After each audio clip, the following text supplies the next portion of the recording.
네, 안녕하세요. 경자입니다. 자, 오늘은 8월에 청약을 기다리고 있는 종목들을 간단하게 프리뷰로 미리 알아보도록 하겠습니다. 7월에 청약 예정이었던 종목들이 8월로 많이 넘어왔거든요. 그래서 현재 8월에도 13개 종목이 청약을 기다리고 있고 일반 공모주가 10개, 스펙이 3개로 구성되어 있습니다. 청약 스케줄을 보면 8월 2주차에 5종목, 그리고 3주차에 4종목이 몰려 있는데 요즘에는 일정을 변경하는 종목들이 워낙 많거든요. 그래서 이 중에서도 일정을 연기하는 종목들이 아마 두세 개는 반드시 나온다고 생각을 하고요. 그리고 13종목 중에 코스피로 상장하는 종목이 하나 있는데요.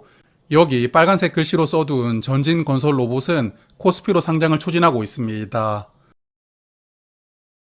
자, 그러면 한 주씩 살펴볼 텐데 이번 주 8월 1주차는 두 종목이 청약을 기다리고 있거든요.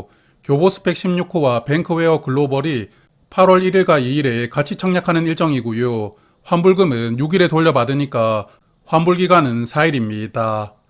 그럼 한 종목씩 프리뷰를 해볼 텐데 스펙은 나중에 모아서 한 번에 말씀을 드리도록 하고요. 일반 공모주만 하나씩 체크를 해보도록 하겠습니다. 8월에 첫 번째로 만나게 되는 뱅크웨어 글로벌은 핀테크 기업인데요. 금융 관련해서 여러 가지 소프트웨어 솔루션을 서비스하고 있는 기업입니다. 현재 매출액은 어느 정도 나오고 있지만 아직 적자 상태이더라고요. 특례 조건으로 상장하게 되고 상단 가격 기준으로 시가총액이 1,900억 원으로 상장할 예정이고요. 주관사는 미래에셋증권입니다. 자, 그리고 8월 2주차 5종목이 청약하면서 가장 많은 종목들이 기다리고 있는데 유라클이 화요일과 수요일에 청약하고 다음 날에는 넥스트 바이오 메디컬, 아이언 디바이스가 청약을 합니다. 그리고 목요일에는 전진건설 로봇과 K3I가 청약하는 일정이거든요. 그래서 유라클을 제외한 나머지 4종목은 환불기간이 4일이고 그리고 5종목은 일정이 계속 겹치면서 청약이 진행됩니다. 2주차 첫 번째 종목 유라클은 모바일 앱을 개발할 때 사용하는 플랫폼을 서비스하는 기업이더라고요. 기사를 조금 찾아보니까 안드로이드와 애플 앱을 따로 관리할 필요 없이 한 번에 개발할 수가 있고 업데이트를 할 수 있는 플랫폼을 개발해서 서비스를 한다고 하던데 그래서 시장에서는 어느 정도 자리를 잡은 회사라고 생각합니다. 그리고 현재 흑자를 기록하고 있기 때문에 PER 20배 정도로 상장할 예정이고요. 상단 가격이 21,000원으로 시가총액 909억 원이거든요. 시가총액 규모가 크지 않다는 점도 장점이라고 보이고 주관사는 키움증권이 담당합니다. 두 번째 청약 종목 넥스트 바이오 메디컬은 저번 달에 청약 예정이었지만 8월로 넘어온 종목인데요. 신약을 개발하는 바이오 기업인데 보통 신약을 개발하는 기업들 주요 파이프라인이 임상 이상 단계를 진행하면서 상장하는 경우가 많거든요. 그런데 이 종목은 벌써 인허가까지 진행된 파이프라인이 3종류가 있더라고요. 그래서 다른 바이오 종목과는 약간 차별화가 되어 있는 것 같습니다. 그래서 현재 매출액이 나오고 있기는 하지만 아직 흑자까지 기록하고 있지는 못하는 상황이고요. 주관사는 한국투자증권이 담당합니다. 세 번째 종목 아이언 디바이스는 시스템 반도체를 만드는 회사이더라고요. 주력 제품이 사운드 관련된 반도체인데 휴대폰이나 스피커 등 사운드가 탑재되는 전자제품 대부분을 취급하고 있습니다. 하지만 아직까지 흑자를 기록하고 있지는 못하고 그래도 상당 가격 기준으로 시가총액이 778억 원이기 때문에 시가총액 규모가 크지 않다는 장점은 있을 것 같습니다. 그리고 주관사는 대신증권이 담당합니다. 네 번째 종목은 코스피로 상장하는 전진건설 로봇입니다. 회사 이름에 로봇이 들어가 있어서 로봇 관련된 종목인가 생각을 했었거든요. 하지만 콘크리트를 타설할 때 콘크리트를 이렇게 위로 쏘아 올려주는 펌프카를 만드는 회사이거든요. 그래서 이름만 로봇 회사인 것 아닌가 생각이 되었고요. 상단 가격이 15,700원으로 시가총액 2,400억 원으로 상장할 예정인데 코스피로 상장하기에는 사이즈가 약간 작다는 부분도 특이합니다.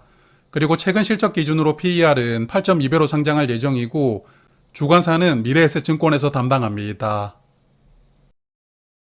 그리고 2주차 마지막 종목 K3I도 7월에서 넘어온 종목인데요.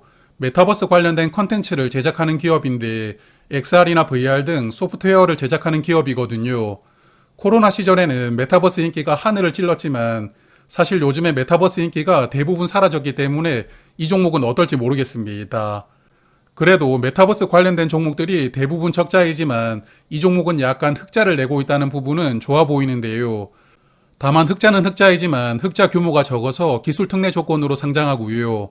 주관사는 하나증권이 담당합니다. 자, 이제 3주차입니다. 3주차는 4종목이 청약 예정이고 2종목씩 일정이 동일하게 진행이 되는데요. 먼저 2주차와 3주차에 걸쳐서 진행되는 종목이 2개가 있는데 대신 스펙 18호와 TDS팜은 9일 금요일과 12일 월요일에 청약을 진행하거든요. 주말을 끼고 청약하는 게 약간 독특한 일정입니다. 그리고 M83과 EN셀은 월요일과 화요일에 청약을 하지만 광복절 연휴가 있으니까요. 환불금은 16일에 돌려받고 환불기간은 3일입니다. 3주차 첫 번째 종목 TDS팜도 7월에서 넘어온 종목입니다. 7월에서 넘어온 종목들이 정말 많은데 이 종목은 근육통에 붙이는 파스 원료를 만드는 기업인 것 같더라고요. 홈페이지에 들어가서 대표 제품을 보니까 안티프라민이 있던데 이 안티프라민은 유한양행의 대표 제품이거든요. TDS팜이 원료를 만드는 것이 아닌가 싶었고요. 그리고 바이오 기업이지만 현재 좋은 실적을 기록하고 있고 상단 가격 기준으로 PER도 13.5배로 상장하기 때문에 오랜만에 밸류를 보면서 그렇게 부담스럽지 않다는 느낌을 받는 종목이고요. 그리고 시가총액이 약 600억 원이니까 사이즈가 아주 작다는 부분도 장점이라고 생각이 되는데 여하튼 수요의 측에서 기관들이 확약을 적극적으로 신청하는지가 중요할 것 같습니다. 그리고 TDS팜의 주관사는 한국투자증권에서 담당합니다. 두 번째 종목 M83은 드라마나 영화에서 CG를 전문적으로 만드는 기업인데요. 비주얼 이펙트라고 해서 VFX라고 부르기도 하는데 작년에 노량이라든지 스위트홈, 아람문의 검 등 대작들을 주로 담당을 했습니다. 그래서 현재도 좋은 실적을 기록하고 있고 PER 밸류도 15.8배로 부담스럽지 않거든요. 다만 최근에 드라마나 영화 등 영상 컨텐츠 종목들 주가 흐름이 워낙 좋지 않습니다. 그렇다 보니까 섹터의 도움을 받기는 조금 어렵다고 생각이 되고요. 상단 공모가 13,000원 기준으로 시가총액은 약 1,000억 원으로 상장할 예정이고 주관사는 신영증권과 유진투자증권이 담당하거든요. 두 증권사 오랜만에 공모 시장에서 만나는 것 같습니다.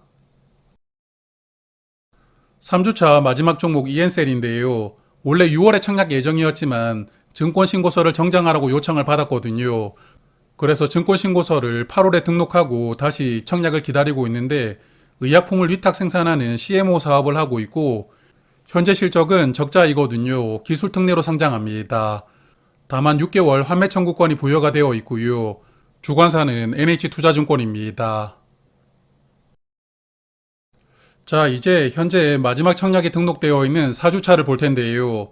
키움 스펙 9호가 월요일부터 청약을 시작하고 수요일부터는 아이스크림 미디어라는 종목이 청약을 시작합니다. 그래서 키움 스펙은 환불기간이 이틀이고 아이스크림 미디어는 4일인 청약입니다. 아이스크림 미디어는 초등학교 관련된 사업을 하고 있던데 교과서도 만들고 있고 수업 시간에 활용하는 컨텐츠나 교구 등 여러 가지 사업을 하고 있습니다. 최근 실적 기준으로 PER은 18.6배로 상장하게 되었는데 저의 자녀가 초등학생이거든요. 초등학생 자녀를 두신 분들은 아시겠지만 학생 수가 계속 줄어들고 있습니다. 자녀가 다니는 학교는 한 반에 20명으로 한 학년에 4반 정도로 구성이 되어 있더라고요. 그런데 지금 태어나고 있는 애들은 더 적을 겁니다. 그렇다 보니까 교육 관련된 사업을 하는 종목들 대부분 밸류가 그렇게 높지 못한데 이 종목의 공모가 밸류는 조금 높게 책정이 된 것이 아닌가 싶기도 한데요.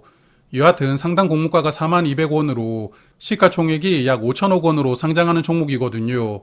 8월 공모주 중에서는 사이즈가 가장 크기 때문에 이 종목은 워밍업으로 한번 미리 말씀을 드려볼 생각입니다. 그리고 아이스크림 미디어 주관사는 삼성증권에서 담당합니다. 자, 그리고 8월에 스펙 3종목이 청약을 진행하는데 1주차에 교보 16호, 3주차에는 대신 18호, 그리고 4주차에는 키움 9호가 청약할 예정이고요.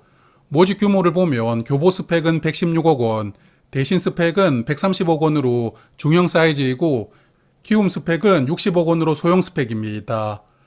최근에는 스펙들도 큰 시세가 나오는 흐름은 아니기 때문에 아마 8월 스펙들이 그렇게 인기가 있지는 않을 것이라고 생각하는데요. 여하튼 스펙들은 일반 공모주 영향을 많이 받으니까 8월에 일반 공모주들이 조금 살아난다면 스펙들도 분위기가 살아나지 않을까 생각합니다. 자, 그리고 화면은 8월에 상장하는 주관사들을 정리를 해두었는데요.